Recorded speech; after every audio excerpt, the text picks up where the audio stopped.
ఒక ప్రశ్న చూద్దాం. x² మైనస్ 44x ప్లస్ cను పరిపూర్ణ వర్గ త్రిపదిగా మార్చే c విలువను వర్గాన్ని పూర్తి చేయు పద్ధతిని ఉపయోగించి కనుగొనండి. తర్వాత ఆ వ్యక్తీకరణను ఒక ద్విపది వర్గ రూపంలో రాయండి. సాధన చూద్దాం. ఇక్కడ మనకేమిచ్చారు? x² minus 44x plus c. దీనిలో మనం c విలువను కనుగొనాలి. స్థిర సంఖ్య. ఈ వ్యక్తీకరణను మనం పరిపూర్ణ వర్గ త్రిపదిగా మార్చాలి. త్రిపది అంటే ఏంటి? 3 పదాలు ఉన్న బహుపది అని అర్థం. దీనికోసం మనకు తెలిసిన ఒక సూత్రాన్ని చూద్దాం. x+a². దీన్ని విస్తరిస్తే ఏమవుతుంది? x+aని 2 సార్లు గుణించాలి అని అర్థం. అంటే ఏంటి? x+a into x+a. ఇప్పుడు గుణించి చూద్దాం. మొదటగా xతో x+aని గుణించి చూద్దాం. అంటే ఏమవుతుంది? x ఇంటూ x అంటే ఎంత? x². అలాగే x ఇంటూ a అంటే ఎంత? Plus ax. అలాగే ఈ aతో కూడా మనం ఈ పదాన్ని గుణించి చూద్దాం. అప్పుడు ఏమవుతుంది? a ఇంటూ x అంటే ఎంత? Plus ax. a into a అంటే ఏమవుతుంది? Plus a². అంటే ఇది ఏమైంది? x² ప్లస్ axలు 2 ఉన్నాయి కాబట్టి ఏమవుతుంది? Plus 2ax plus a². ఇక్కడ చూడండి, దీన్ని మనకి ఇచ్చిన సమీకరణంతో పోల్చి చూద్దాం. అంటే ఇక్కడ పరిపూర్ణ వర్గం కావాలంటే మధ్య పదం ఉంది కదా, ఈ మధ్య పదం అనేది దేనికి సమానం అవుతుంది? 2aకి సమానం అవుతుంది. కాబట్టి ఏమైంది ఇక్కడ? 2a ఎంత? -44. దీని ద్వారా మనం ఏ విలువను కనుగొనొచ్చు కదా. దానికోసం మనం ఏం చేద్దాం? ఇరువైపులా కూడా 2తో భాగిద్దాం. అప్పుడు ఏమవుతుంది? ఇక్కడ 2 2 క్యాన్సిల్ అవుతాయి. 2 × 1 2. 2 × 22 ఎంత? 44. అంటే మనకి ఏ విలువ ఎంత వచ్చింది? -22.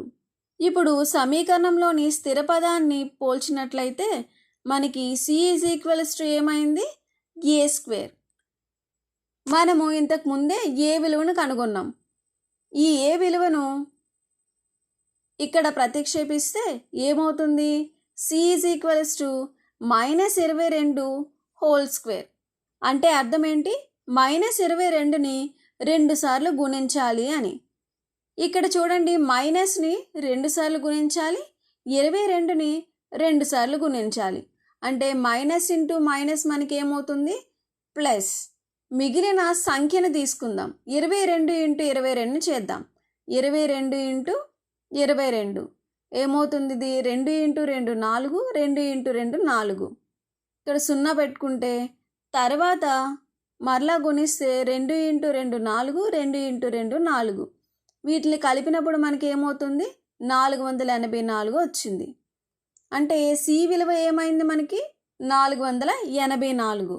ఇప్పుడు ఈ వచ్చిన సి విలువను మనకిచ్చిన వ్యక్తీకరణలో ప్రతిక్షేపిద్దాం. అప్పుడు ఏమవుతుంది? x² -44x plus 484. ఇది ఒక పరిపూర్ణ వర్గ త్రిపది అవుతుంది. అంటే మనకి ప్రశ్నలో మొదటి భాగాన్ని మనం పూర్తి చేసాం.